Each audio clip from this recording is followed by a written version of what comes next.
গাজীপুরে টঙ্গী পূর্ব থানা হাজতে বসে ১৯ লাখ টাকা লেনদেন করেছেন আসামিরা।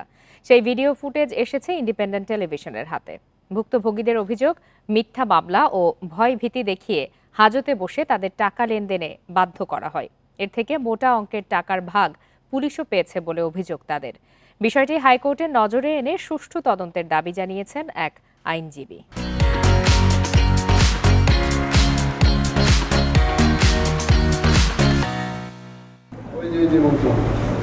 ২৭ অক্টোবর গাজীপুর মহানগর পুলিশের টঙ্গী পূর্ব থানার হাজতখানা। লাখ লাখ টাকা গুনে দিচ্ছেন মোশতাক মোশাররফ টুটুল নামে এক ব্যক্তি। পুলিশের উপস্থিতিতেই তার কাছ থেকে টাকা নিচ্ছেন মোহাম্মদ মহিউদ্দিন ও আরিফুর রহমান খান নামে দুইজন। ভুক্তভোগী আইনজীবী ইব্রাহিম হোসেনের অভিযোগ, তার আত্মীয় মোশাররফ টুটুলকে মিথ্যা অভিযোগে আটক করে টঙ্গী পূর্ব থানায় রাখা হয়। খবর পেয়ে রাতে তাকে ছাড়াতে গেলে দুজনকেই চাঁদাবাজির মামলায় হাজতে আটকে রাখেন ওসি কায়সার আহমেদ। এই ঘটনায় অভিযুক্তদের বিরুদ্ধে ব্যবস্থা নিতে পুলিশ মহাপরিদর্শকের কাছে করা অভিযোগে বলা হয়, থানা পুলিশকে ব্যবহার করে তাদের বিরুদ্ধে মামলা ও হুমকি দিয়ে ৭৪ লাখ টাকা দাবি করেন মহিউদ্দিন। তার সঙ্গে ব্যবসায়িক লেনদেন নিয়েও টুটুলের দ্বন্দ্ব ছিল।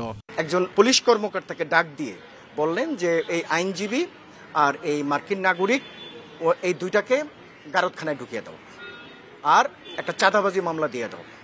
তখন বাজে রাত্র ২টা। ওসি নাম কায়সার আহমেদ। আইজিপির কাছে দেওয়া অভিযোগে বলা হয়, থানার ওসি সহ অন্য সদস্যরা প্রায় ৩.৫ লাখ টাকার ভাগ পায়। আমরা জেলের ভিতরে ছিলাম। পরবর্তীতে আমি যেটা জানতে পেরেছি, আমার বোন, ছোট বোন মায়া সরকারের কাছ থেকে সে পুলিশকে ২ লক্ষ টাকা দিয়েছে এবং মহিউদ্দিন সাহেবও সে বলেছে যে সে ৪ লক্ষ টাকা দিবে পুলিশকে।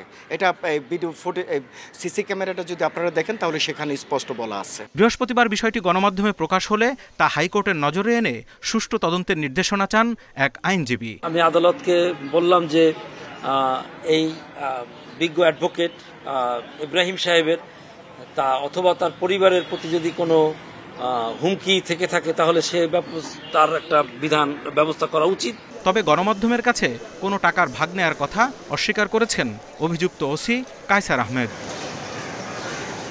Zahidul Bashar, Independent News, Dhaka.